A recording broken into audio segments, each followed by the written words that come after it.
നമസ്കാരം. മലയാളി വാർത്ത ഇൻസൈഡിലേക്ക് സ്വാഗതം. വയനാട് മാനന്തവാടി പഞ്ചാരക്കൊല്ലിയിൽ സ്ത്രീയെ ആക്രമിച്ചു കൊന്ന കടുവയെ പിടികൂടാനിറങ്ങിയ ദൗത്യസംഘത്തിന് നേർക്ക് കടുവയുടെ ആക്രമണം. മാനന്തവാടി RRT അംഗം ജയസൂര്യയ്ക്കാണ് ഇപ്പോൾ പരിക്കേറ്റിരിക്കുന്നത്. പരിക്ക് ഗുരുതരമെന്ന് ഉദ്യോഗസ്ഥർ പറയുന്നു. തറാട്ട് ഭാഗത്ത് കടുവാ തിരച്ചിലിനിറങ്ങിയതായിരുന്നു ജയസൂര്യ. പതുങ്ങിയിരുന്ന കടുവ പെട്ടെന്ന് ചാടി വീണു. കൈക്കാണ് മാരകമായ മുറിവേറ്റത്. ശരീരമാകെ മാന്തി മുറിവേൽപ്പിച്ചു. സ്ഥലത്ത് കടുവയെ കണ്ടു എന്ന് നാട്ടുകാർ പറഞ്ഞതിന്റെ അടിസ്ഥാനത്തിലാണ് സംഘം ഇവിടെ എത്തിയത്. ഇതിനെ തുടർന്ന് വന്യജീവി ആക്രമണമുണ്ടായി. ജയസൂര്യയെ മാനന്തവാടി മെഡിക്കൽ കോളേജിലേക്ക് മാറ്റിയിരിക്കുന്നു. ഗുരുതരമായ പരിക്കാണ്. 80 അംഗ സംഘം ഇപ്പോൾ 8 ബാച്ചുകളായി തിരിഞ്ഞ് സ്ഥലത്ത് പരിശോധന തുടരുന്നു. പഞ്ചാരക്കൊല്ലിയിലെ നരഭോജി കടുവയെ പിടികൂടുക തന്നെയാണ് അവരുടെ ലക്ഷ്യം. 38 ക്യാമറകൾ വിവിധ സ്ഥലങ്ങളിൽ ക്രമീകരിച്ചിരിക്കുന്നു. പ്രദേശത്ത് കടുവയെ കണ്ടു എന്ന് നാട്ടുകാരിൽ ചിലർ അറിയിച്ചതിനെ തുടർന്നാണ് ദൗത്യസംഘം ശക്തമായ പരിശോധനയ്ക്ക് ഇറങ്ങിയത്. അതിശക്തമായ പ്രതിഷേധ സാഹചര്യമാണ് ഇപ്പോൾ വയനാട്ടിൽ നിലവിലുള്ളത്. കടുവയെ വെടിവെച്ചു കൊല്ലണമെന്നാവശ്യപ്പെട്ട് ബേസ് ക്യാമ്പിൽ നാട്ടുകാർ നടത്തിയ പ്രതിഷേധത്തിനൊടുവിൽ ADM സ്ഥലത്തെത്തി സർവകക്ഷി യോഗം ചേർന്നിരുന്നു.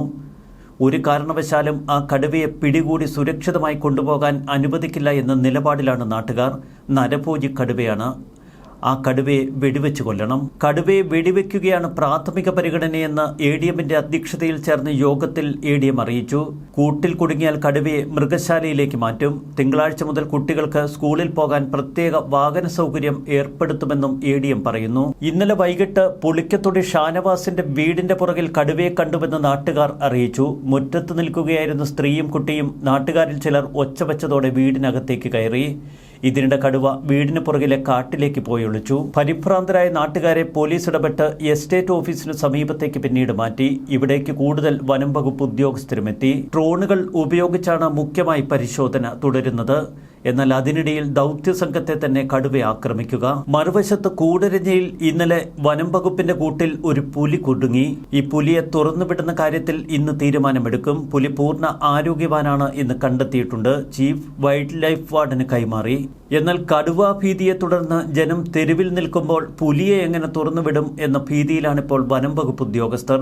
കടുത്ത ജനങ്ങളുടെ പ്രതിഷേധമുയരുന്നു. ശനിയാഴ്ച senior veterinary officer doctor Arun സക്കറിയയും സംഘവും സ്ഥലത്തെത്തി.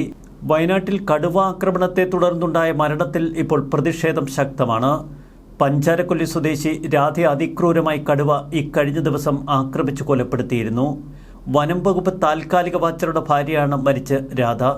പ്രദേശവാസികൾ വനം വകുപ്പിനെതിരെ വലിയ പ്രതിഷേധമുയർത്തുന്നത് സർക്കാരിനെ കൂടുതൽ പ്രതിരോധത്തിലാഴ്ത്തി. മന്ത്രി OR കേളു സംഭവസ്ഥലത്തെത്തി. മന്ത്രിക്കെതിരെയും ജനരോഷമുയർന്നു.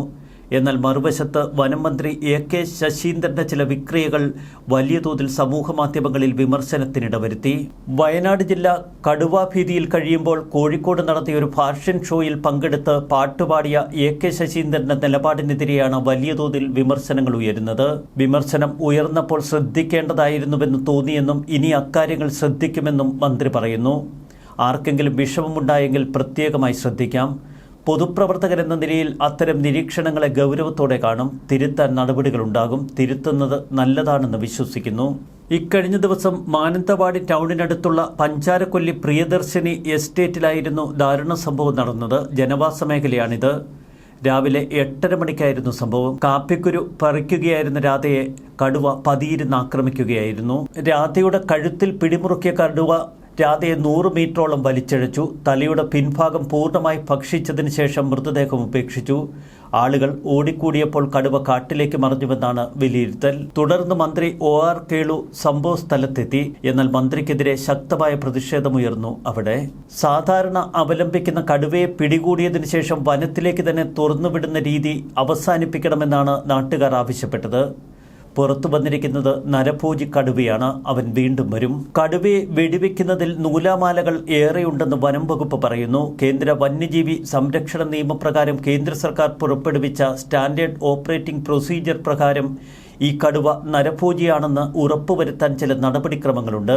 അതിന്റെ ആദ്യഘട്ടമെന്ന നിലയിൽ മയക്കുവെടി വെച്ചോ കൂടുവെച്ചോ പിടികൂടുന്നതിന് ശ്രമിക്കണമെന്നാണ് ചട്ടത്തിൽ പറയുന്നത്. കടുവ നരഭോജിയാണെന്ന് തെളിയിച്ചതിന് ശേഷം മാത്രമേ വെടിവെച്ച് കൊല്ലാവൂ എന്ന് നടപടിക്രമത്തിൽ വ്യക്തമായി പറയുന്നുണ്ട്. എന്നാൽ ഇവിടെ രാധയുടെ ശരീരഭാഗം കടുവ തിന്നിട്ടുണ്ട്. അതുകൊണ്ട് തന്നെ നരഭോജിയാണെന്നും അതീവ അപകടകാരിയാണെന്നും നാട്ടുകാർ വാദിക്കുന്നു. വയനാട് ജില്ലയിലെ വനങ്ങളോട് ചേർന്ന പ്രദേശങ്ങളിൽ തികഞ്ഞ ജാഗ്രത പുലർത്താനുള്ള നിർദ്ദേശം സർക്കാർ പുറപ്പെടുവിച്ചു. ദ്രുതകർമ്മസേനയെ അവിടേക്ക് അയച്ചു. കർണാടകയിലെ ബന്ദിപ്പൂർ മേഖലയിൽ നിന്നും കടുവ, കാട്ടാന തുടങ്ങിയ വന്യമൃഗങ്ങൾ വയനാട് മേഖലയിലേക്ക് കടന്നു വരാനുള്ള സാധ്യതകളുണ്ട്. അത് പരിഗണിച്ച് മേഖലയിലേക്ക് കൂടുതൽ പട്രോളിംഗ് സംഘാംഗങ്ങളെ നിയോഗിക്കണമെന്ന് നാട്ടുകാർ പറയുന്നു. കേന്ദ്ര സർക്കാരിന്റെ കടുവ സംരക്ഷണ നയങ്ങൾ കാരണം ഈ മേഖലയിൽ വലിയ തോതിൽ കടുവകളുടെ എണ്ണം കൂടിയിട്ടുണ്ട്. അതുകൊണ്ടാണ് പെട്രോളിംഗ് കൂട്ടേണ്ടത്. പഞ്ചാരക്കൊല്ലി, പ്രിയദർശിനി, മണിയംകുന്ന് പ്രദേശങ്ങളിലെ ജനങ്ങളുടെ ദുരിതം പലവിധത്തിൽ തുടരുന്നു. ഒരു വശത്ത് ഉരുൾപൊട്ടൽ അടക്കമുള്ള ദുരന്തങ്ങൾ, മറുവശത്ത് കടുവയുടെയും ആനയുടെയും ഒക്കെ ആക്രമണം. ആദിവാസികളെ പുനരധിവസിപ്പിച്ച പ്രിയദർശിനി തേയിലത്തോട്ടത്തിൽ 86 കുടുംബാംഗങ്ങളോളമുണ്ട്. എസ്റ്റേറ്റിന് പുറത്ത് 100ഓളം കുടുംബങ്ങൾ. ഇവരെയെല്ലാം ആശങ്കയിലാഴ്ത്തിയാണ് ഇപ്പോഴുണ്ടായ കടുവ ആക്രമണം. പുൽപ്പള്ളി, അമരക്കുള്ളി മേഖലയിൽ ദിവസങ്ങളോളം വിറപ്പിച്ച കടുവ ഇക്കഴിഞ്ഞ ദിവസം വനം വകുപ്പിന്റെ കൂട്ടിൽ അകപ്പെട്ടിരുന്നു. 8 വയസ്സോളം പ്രായമുള്ള പെൺകടുവ. തുപ്രയിലാണ് വനം വകുപ്പ് സ്ഥാപിച്ച ആ കൂട്ടിൽ കടുവ കുടുങ്ങിയത്. 344 ചതുരശ്ര കിലോമീറ്റർ മാത്രം വിസ്തൃതിയുള്ള വയനാട് വന്യജീവി സങ്കേതം. ഇത്രയധികം കടുവകളെ എങ്ങനെ ഈ പ്രദേശം താങ്ങുമെന്നാണ് പ്രദേശവാസികൾ ചോദിക്കുന്നത്. ഓരോ കടുവയ്ക്കും ജീവിക്കാൻ സ്വന്തമായി ഇടം വേണം. 75 മുതൽ 100 ചതുരശ്ര കിലോമീറ്റർ വിസ്തീർണമാണ് ഒരു ആൺകടുവയ്ക്ക് വേണ്ടത്. ഇണചേരുന്ന സമയത്ത് മാത്രമാണ് ഈ ആൺകടുവ പെൺകടുവയ്ക്കൊപ്പം ജീവിക്കുക. മാൻ, മ്ലാവ്, കാട്ടുപന്നി, കുരങ്ങ്, കാട്ടുപോത്ത് എന്നിവയാണ് ഇവയുടെ പ്രധാന ഭക്ഷണം. 30 കിലോ മാംസം വരെ കടുവ ഒരു സമയത്ത് കഴിക്കും. പരിക്ക് പറ്റിയാലും ടെറിട്ടറി നഷ്ടപ്പെടുമ്പോഴും കടുവകൾ കാടിനോട് ചേർന്നുള്ള ജനവാസ മേഖലയിലേക്ക് ഇര തേടി ഇറങ്ങും. വളർത്തുമൃഗങ്ങളെ എളുപ്പത്തിൽ ലഭിക്കുമെന്നതാണ് ഇത്തരം നീക്കങ്ങൾക്ക് കടുവകളെ പ്രേരിപ്പിക്കുന്നത്. വനമേഖലയോട് ചേർന്നുള്ള പ്രദേശങ്ങളിൽ ഇപ്പോൾ കന്നുകാലി വളർത്തൽ വർദ്ധിച്ചു. വനമേഖലയിൽ നിന്നാണ് ഇവയ്ക്കുള്ള പുല്ല് കണ്ടെത്തുന്നത്. ഇത് എക്കോസിസ്റ്റത്തെ ബാധിച്ചുവെന്നാണ് പരിസ്ഥിതി പ്രവർത്തകർ പറയുന്നത്. കടുവ ഭക്ഷിച്ചിരുന്ന മാനുകൾ ഉൾപ്പെടെയുള്ള മൃഗങ്ങളുടെ എണ്ണം കുറഞ്ഞു. പന്നികളെ കൊല്ലാൻ അനുവദിച്ചതും വിനയായി. മറ്റ് ജില്ലകളിൽ നിന്ന് പിടികൂടുന്ന കടുവകളെ ഇതിനിടെ വയനാടൻ വന്യജീവി സങ്കേതത്തിൽ കൊണ്ടുചെന്നു വിടുന്ന ശൈലിയുമുണ്ടായി. ഇതെല്ലാം അവിടെ വംശവർദ്ധനയ്ക്ക് കാരണമായി. കടുവകൾ തമ്മിലുള്ള സംഘർഷവും വർദ്ധിച്ചു. വയനാടൻ കാടുകൾക്ക് ഉൾക്കൊള്ളാനാവുന്നതിലധികം കടുവകൾ ഇപ്പോഴുണ്ട് എന്ന് കർഷകരുടെ സംഘടനയായ കിഫ ചൂണ്ടിക്കാട്ടുന്നു. വിസ്തൃതി നോക്കുമ്പോൾ വയനാട് വന്യജീവി സങ്കേതത്തിൽ 20 കടുവകളെ യഥാർത്ഥത്തിൽ പാടുള്ളൂ. എന്നാൽ 2018 സെൻസസിൽ കണ്ടെത്തിയിരിക്കുന്നത് 154 കടുവകളെ. അതിനുശേഷം വലിയ തോതിൽ വംശവർദ്ധനവുമുണ്ടായി. കടുവകളുടെ എണ്ണം കുറയ്ക്കുക മാത്രമാണ് നമുക്ക് മുന്നിലുള്ള പോംവഴിയെന്ന് കിഫ പറയുന്നു.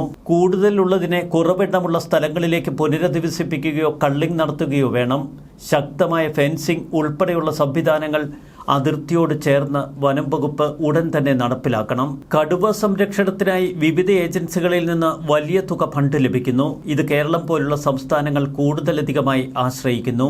ഇത്തരം ഫണ്ട് വരവ് മുന്നിൽ കണ്ട് സംസ്ഥാന സർക്കാർ ഇക്കാര്യങ്ങളിൽ ഉദാസീനത പുലർത്തുന്നു. ഒരു കാലത്ത് ഇന്ത്യയിലെ കടുവകളുടെ എണ്ണം വൻതോതിൽ കുറഞ്ഞിരുന്നു.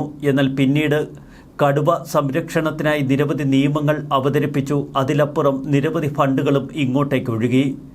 തുടർന്ന് നടന്ന യജ്ഞത്തിന്റെ ഒടുവിലാണ് ഇപ്പോൾ വൻതോതിൽ കടുവകളുടെ എണ്ണം വർദ്ധിച്ചിരിക്കുന്നത്. 20 വർഷം മുൻപ് ഇന്ത്യയിലുണ്ടായിരുന്ന കടുവകളുടെ എണ്ണം വെച്ച് നോക്കുമ്പോൾ ഇപ്പോൾ ഇരട്ടിയിലധികമായി എന്നാണ് ഈ മേഖലയിലുള്ളവർ പറയുന്നത്. പഞ്ചാരക്കൊല്ലിയിൽ സ്ത്രീയെ ആക്രമിച്ചു കൊന്ന് കടുവയെ കണ്ടെത്താൻ നടത്തുന്ന തെരച്ചിലിനെ കുറിച്ച് മാധ്യമപ്രവർത്തകരോട് വിശദീകരിക്കവേ വയനാട് DFO മാർട്ടിൻ ലോവറിനെ തടസ്സപ്പെടുത്തി പ്രദേശവാസികൾ. ദൗത്യത്തിന്റെ ഇന്നത്തെ നടപടികൾ മാധ്യമപ്രവർത്തകരോട് വിശദീകരിക്കുമ്പോഴായിരുന്നു ശക്തമായ പ്രതിഷേധം. കാപ്പിത്തോട്ടങ്ങളിലും മറ്റും ജോലി ചെയ്യുന്ന മനുഷ്യരുടെ സ്ഥിതിയാണ് ഏറ്റവും ദാരുണം.